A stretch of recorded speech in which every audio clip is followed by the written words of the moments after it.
കോഴിക്കോട് ഇത്തവണ എംപിമാരുടെ പോരാട്ടമാണ് നടക്കാൻ പോകുന്നത്. LDF-ൽ നിന്ന് രാജ്യസഭാ എംപിയായ എളമരം കരീമും UDF-ൽ നിന്ന് സിറ്റിംഗ് എംപി MK രാഘവനും മത്സരിക്കുമ്പോൾ ജനകീയർ തമ്മിലുള്ള മത്സരം കൂടിയാകും അത്. ഔദ്യോഗിക സ്ഥാനാർത്ഥി പ്രഖ്യാപനം വന്നിട്ടില്ലെങ്കിലും രണ്ടുപേരും അനൌദ്യോഗിക പ്രചാരണം തുടങ്ങിക്കഴിഞ്ഞു. കോഴിക്കോട് നിയോജകമണ്ഡലം രൂപീകരിച്ച 1977 മുതൽ LDF-ഉം UDF-ഉം മാറി മാറി ഭരിച്ച പാരമ്പര്യമാണുണ്ടായിരുന്നത്. എന്നാൽ 2009 മുതൽ കണ്ണൂരുകാരനായ MK രാഘവനെ തളയ്ക്കാൻ ശക്തരെ തന്നെ ഇറക്കിയെങ്കിലും LDF 3 തവണയും പരാജയപ്പെടുകയായിരുന്നു. ജനകീയനായ A പ്രദീപ് കുമാറിനും മുതിർന്ന നേതാവ് A വിജയരാഘവനും യുവരക്തം PA Muhammad റിയാസിനും MK രാഘവനെ തളയ്ക്കാനായില്ല. UDF സ്ഥാനാർത്ഥി പ്രഖ്യാപനം വന്നിട്ടില്ലെങ്കിലും ഇത്തവണയും MK രാഘവൻ തന്നെ പോരിനിറങ്ങുമെന്നുറപ്പ്.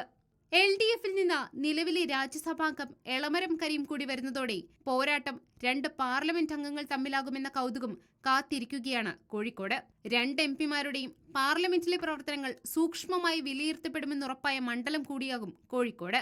ജില്ലയിലെ തന്നെ ഏറ്റവും ജനകീയരായ 2 നേതാക്കൾ നേർക്കുനേർ പോരാട്ടത്തിനിറങ്ങുമ്പോൾ ആര് പാർലമെന്റിലെത്തുമെന്ന് പ്രവചിക്കാൻ പോലും കഴിയാത്തത്രയും ഇഞ്ചോടിഞ്ച് പോരാട്ടം നടക്കുമെന്നുറപ്പ്. എളമരം കരീമും MK രാഘവനും നേരത്തെ തന്നെ കോഴിക്കോട് സജീവമാണെങ്കിലും രണ്ടുപേരും അനൌദ്യോഗിക തെരഞ്ഞെടുപ്പ് പ്രചാരണം തുടങ്ങിക്കഴിഞ്ഞു. മീനവേലിൽ കോഴിക്കോട് വെന്തുരുകുമ്പോൾ തെരഞ്ഞെടുപ്പ് ചൂട് അതിന്റെ പാരമ്യത്തിലെത്തുന്നതും കാത്തിരിക്കുകയാണ് കോഴിക്കോട്ടുകാർ. റിപ്പോർട്ടർ, കോഴിക്കോട്.